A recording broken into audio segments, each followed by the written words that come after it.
Hello and welcome back to this series of tutorial videos. I just wanted to declare first and foremost that the program we'll be creating in these tutorials is going to be very basic. And it's just going to consist of a very simple text-based adventure game.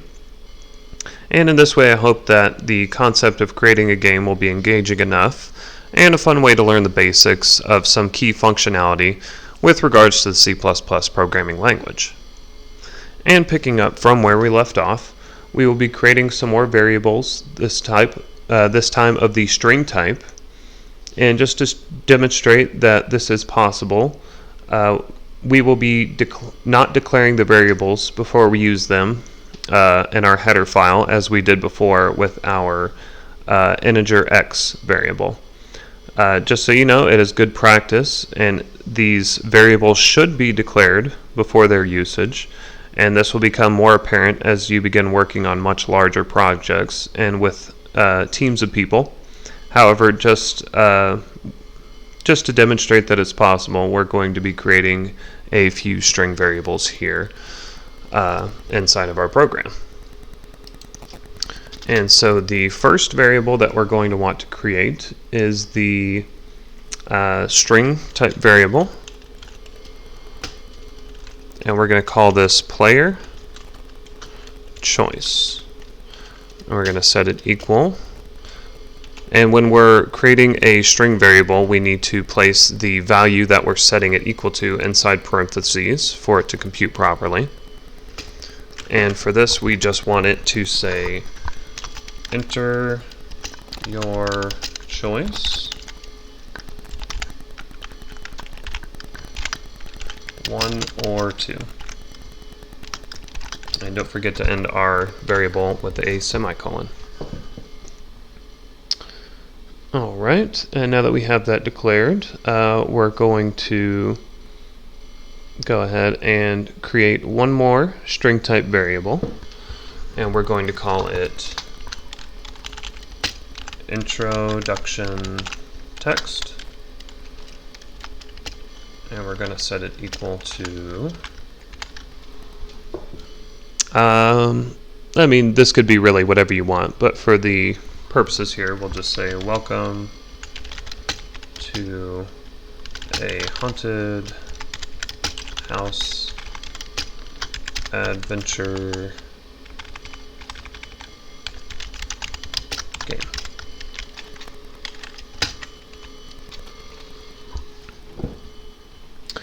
Alright,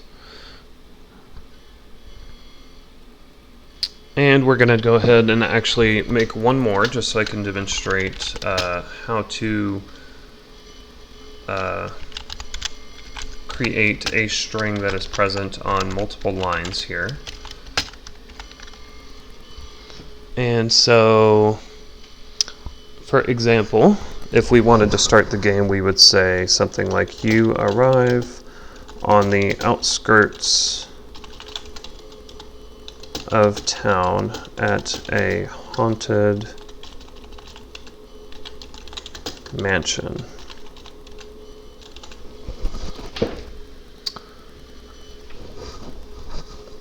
There is a front door and a back door. How do you wish to proceed? And as you can see, as we start creating this string and it goes on and on, we've actually exceeded the bounds of what we can see here. It's not good practice to do this in programming, as it makes things a lot harder to read. And if anybody comes to look at your code, they're going to have to scroll back and forth to see what every variable is. It's better if we were to put this on two separate lines, for instance, like this. But if I just simply push it down, you see we have an error.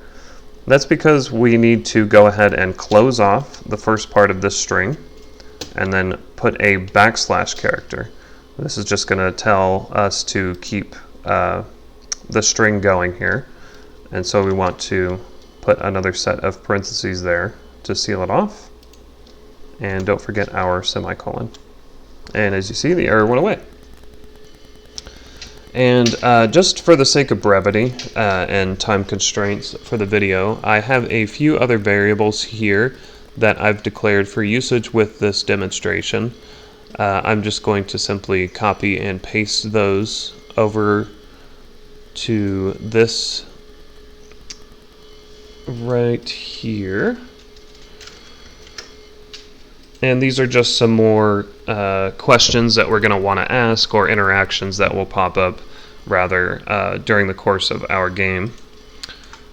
But instead of you guys watching me just type all this out, I figured I'd pull it in. There's nothing special to these strings that we haven't already demonstrated just now with these other string creations, so we're not really losing anything in that regard.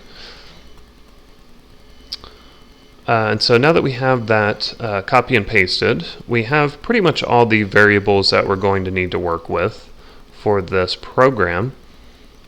So we're just going to move forward into our next subject, which is the cout and cin commands, which are made possible because of our input and output string that we have included here. And so in order to use the cout command, we type cout, and we're going to type less than, and then we can type hello world. And now if we go ahead and run our program, we're going to see the words that we just told to put out to the console right here. Hello world is now printed out inside the console.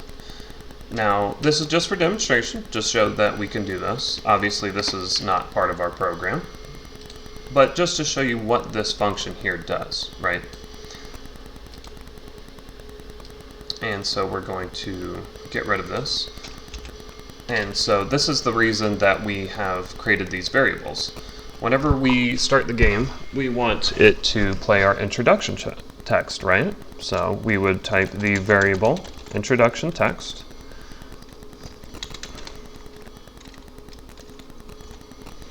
And then we also want to put another set of these two less thans and type end L. Now what this end L is doing here is it's placed at the end of any cout statement so that we can print a new line, which will help keep the console from becoming jumbled and makes reading the lines much easier in the long run. And just to demonstrate here that when we put this variable here, it's going to take the information stored in this spot here. So it's going to basically put what this variable is equal to.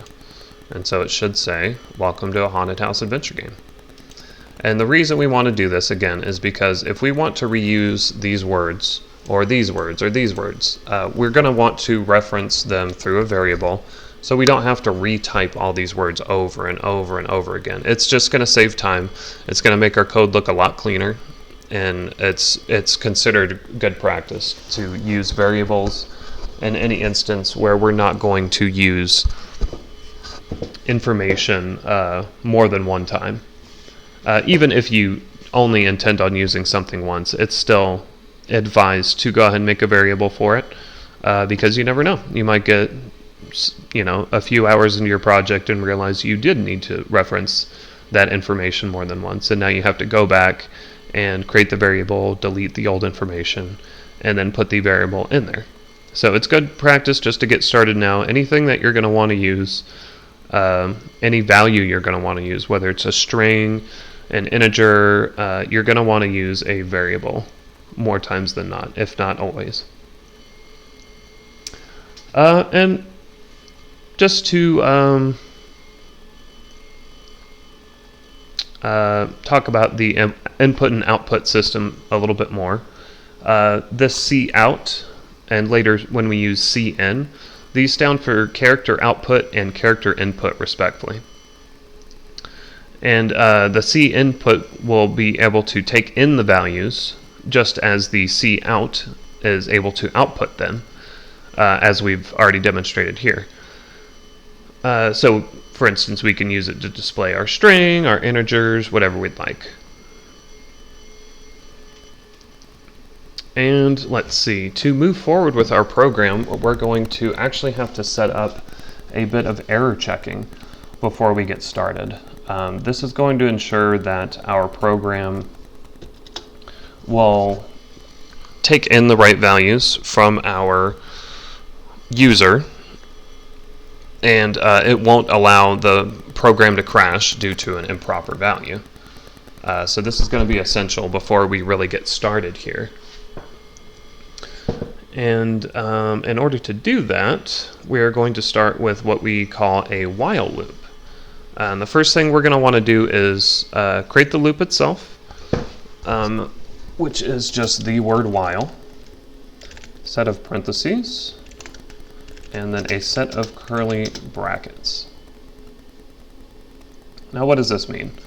Basically, whatever we set inside this parentheses as a condition, the loop will check that condition, and as long as that condition is true, everything that we put inside of this code will continue to run over and over and over again until this condition is false. Now, for the purposes of this while loop, we're just going to set the condition inside of it to be true, and then later break out of it. We're going to tell it when we want it to break out. So this loop will keep going infinitely until we get the result we want, which is the user entering a 1 or a 2. And so to proceed further with this while loop, we're going to have to do quite a few things. We're going to have to first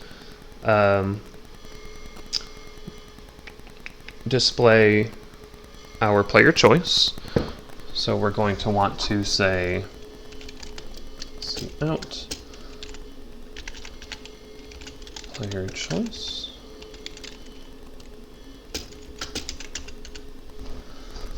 And so we're going to start off the loop by saying, or we're going to start off the game by throwing our introductory text.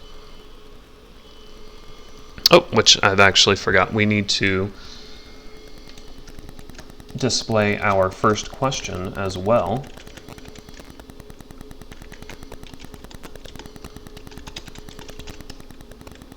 So our game is going to show our introductory text. It's going to say, "Welcome to our haunted house adventure game. You arrive on the outskirts of town in a haunted mansion. There's a front door and a back door. How do you wish to proceed?" That's when our while loop's going to kick in. And so after that, it's going to say, "Enter your choice, 1 or 2. But before the player even gets a chance to enter this information, we're going to want to check and make sure that the information entered before is not just white space. Otherwise, we're going to get an error. So in order to do that, we're actually going to need to create another function. And in order to create another function, we first want to declare it in our declarations.header file.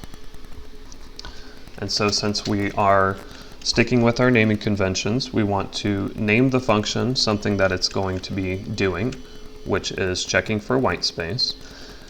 And this is going to be a void type function. Now this means that it will not be returning anything. We're just going to call our function. It's going to execute the code inside of it, and then that's it. It's not going to return any values. So we're going to name this check for white space. And we're going to give it an empty set of parentheses, as it's not going to be taking in any parameters. Now we'll get into more depth as to what that means later, but that for now, our declaration, this is all we need in our header file. So let's shoot back over to our source.cpp. And when we create a new function, we don't want it to be inside of this int main function. We want it to be separate. So we're going to create it here. We're going to go void create. Oh, I'm sorry, I just need to check for white space. Okay. You want to make sure the names are exactly the same in each one. Otherwise, the declaration and the definition won't be synced up as the same.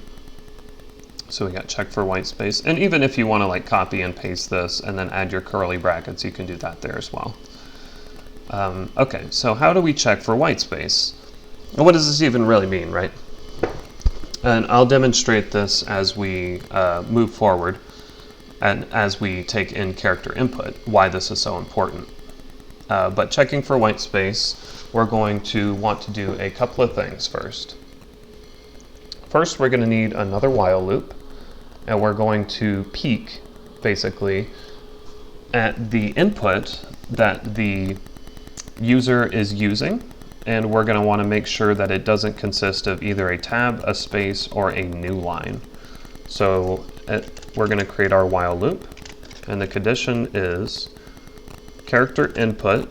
So when a character inputs, we're going to peek at it. And we're going to make sure that if it equals a space, basically this represents a space, or this double bar here means or. So if we peek and the input is a space, or if the character input that we're peeking at is equal to a tab character. This \t stands for a tab. Or if the character input that we're peeking at is equal to a new line, which is the same thing as like hitting the return key or the enter key. So if any three of these conditions are true within this while loop, then we want our character input to be ignored. Now what did we just do here? Let's go through it again. We're checking for white space in the beginning of our character input, and we're peeking to see if white space consists of a space, a tab, or a new line character. And if it does, we're going to ignore it. So as long as this is true, as long as we're trying to input some sort of blank nothing into our submission, it's just simply going to ignore it. And now we want to do, let's say none of this is true. We're going to want another if statement here. And we're going to say that if the cinput.peek is equal to a new line character, then we are going to do another bit of ignoring, but it's going to consist of searching through and making sure that these are numeric limits, so to say, because we're trying to get an integer value, right? So we want to ensure that they don't put in something like, I don't know, a string or various letters or numbers mixed together or anything else really. And so this bit of code right here might be a little confusing compared to what we've done so far, but that's okay. Just know that this is a means for us to look into the character input, and we're going to ignore it if it is not a numerical integer type. And then this comma new line here means we're going to ignore it until we get to another new line, and then we'll quit ignoring it. So what we have here is we're going to peek, make sure there's no white space, and ignore it until we find a character, whether it's a letter, a number, or anything. And then we're going to take another peek at it and say, okay, is this numerically limited? And if it's not, once we each reach the end of our new line, then what we're going to want to do is print out essentially an error message that's going to tell the player that they have an invalid selection into please enter a 1 or a 2. We'll just say 1 or 2.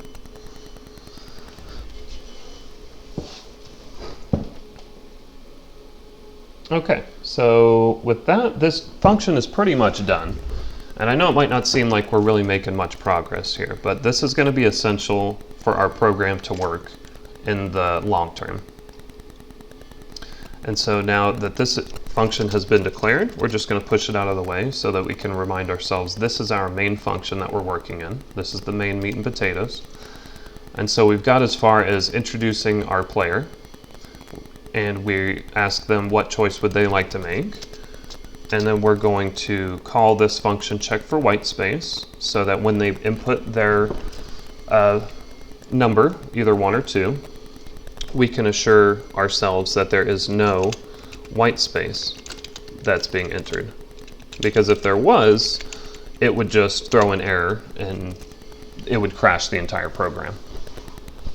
So now that we've checked for our white space, we're actually finally able to accept our C input, our character input. We're going to want 2 greater thans, and we're going to set it equal to our variable x. Now, if you remember from the last video, this variable x, we declared and set equal to 0. Now, here's the trick. Now that we've checked for white space, we want to double check and make sure that the user is entering a 1 or a 2 and not anything else. Well, in order to do that, we're going to want to do another check. And to do that, we're going to want an if statement. And we're going to check the character input dot if it fails, essentially. Then we will create another function. And we're going to call it check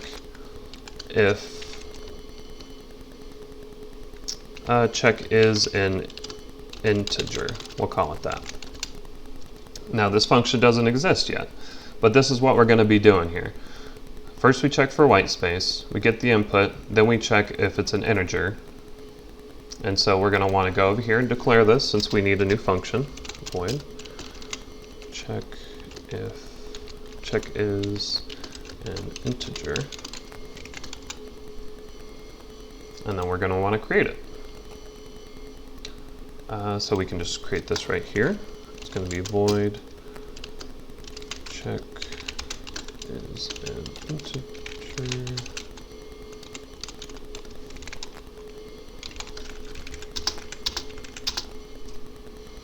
And now that we've created this function, you can see that the red marks have gone away. So how do we check if it's an integer or not? That's the question we want to solve here, right? Well, it's really not as bad as checking for white space, but it is very similar to how we did that. First, we're going to want to clear the character input. This will clear any previous errors from the input buffer so that we can basically start fresh if there happen to be any errors that was flagged. And actually, let's get in the good practice of going ahead and commenting right now so we can follow along with what we've done. So this is going to clear any error flags. Let's see. Well, we'll come through and we'll comment the rest of this here in a moment. Actually, no, let's do that now. This will be good practice. I always say it's good practice, and it is, so we might as well start now. So what did we do with check for white space? We skip white space characters, including spaces, tabs, or new lines. Down here we are checking the input buffer, and down here we are Let me scroll this down for a moment. We're going to ignore invalid entries if they are not an integer value until we reach a new line. And here we are display the error message. All right, and if you wanted to, you could say this function is called before a character input to check for white space. Just as a quick note, it's good to constantly save our projects, which we have not done yet. To save all of our pages, press Ctrl-Shift-S. All right, now getting back to checking for an integer, to check to see if our input is an integer, first we're going to want to clear any previous flags, which we've noted here in the comments. And then we are going to want to basically check to see if we have an integer, right? Kind of like the same thing we did here. Well, actually the exact same thing we did here. So we can actually copy and paste this and place it right here. Now, it's not great practice to do what I just did. You shouldn't really copy and paste code because there might be a very, very small stipulation that may throw off everything, because instead of checking for a new line, maybe I needed to check for a tab. But I know that this is going to be okay, so for time constraints, we'll just copy and paste that.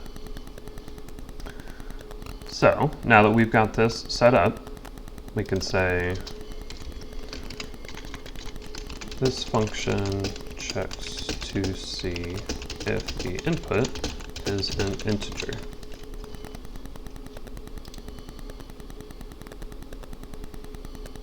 All right. And so now this function, when it's called right here, and this is how we're going to call a function without any parameters that are getting input there. It's just an empty set of parentheses after the name of the function. So after we check if it's failed or not, we're going to check if it's an integer. And then we will, let's see.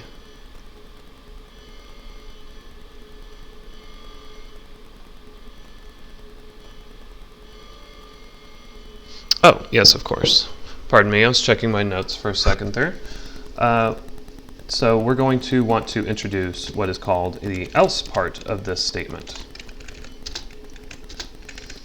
And inside of these curly braces here, it will execute the code. If this never happens, then do this. So that's how our if-else statements work here. Let's go back through real quick and recap what we've done. So we have our text that's going to introduce the player with our first question. We're going to create a while loop in order to ensure that the output is satisfactory. We're going to ask the player to enter choice. We're going to check to see if there's any white space. If not, then we're going to accept that value. And then if our character input fails, we're going to check if it's an integer.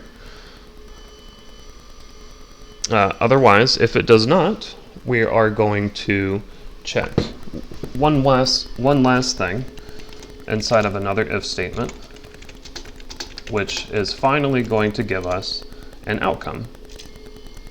We're going to say if our character input stored in x is equal to 1, or if x is equal to 2,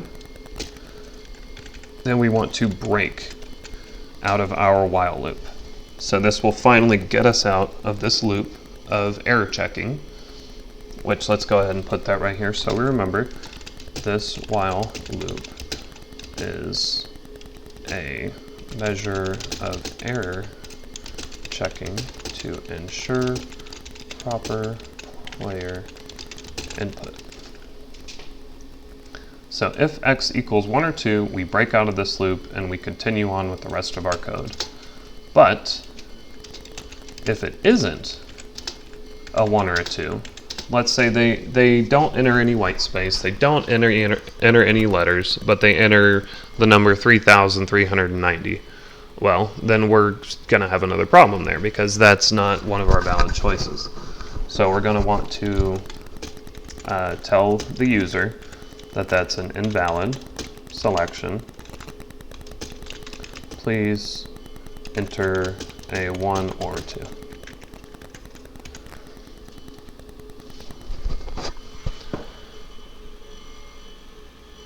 Oh, and we're also going to want an end line at the end of this.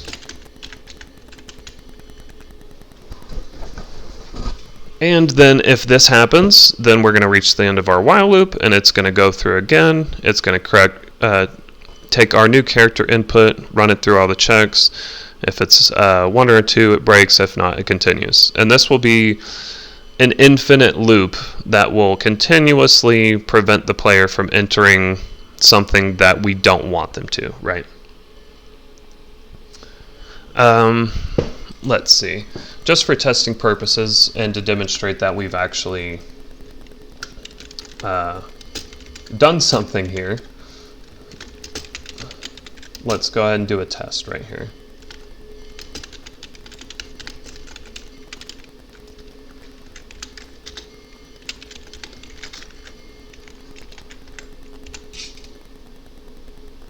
Now I'm just doing this to show that we've made some progress here.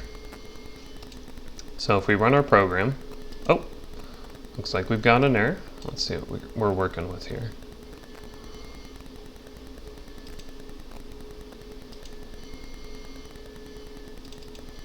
Ah, I see.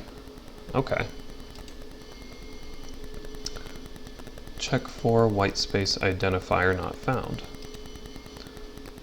Check for white space. And let's see. So this is good. This happened actually, because we can see firsthand what happens whenever an error occurs. And it appears like in this instance, we have an identifier not found, which means there's a problem with our declaration and our definition, as they're not communicating properly with one another. And let's see why that is. Let's see, check for white space.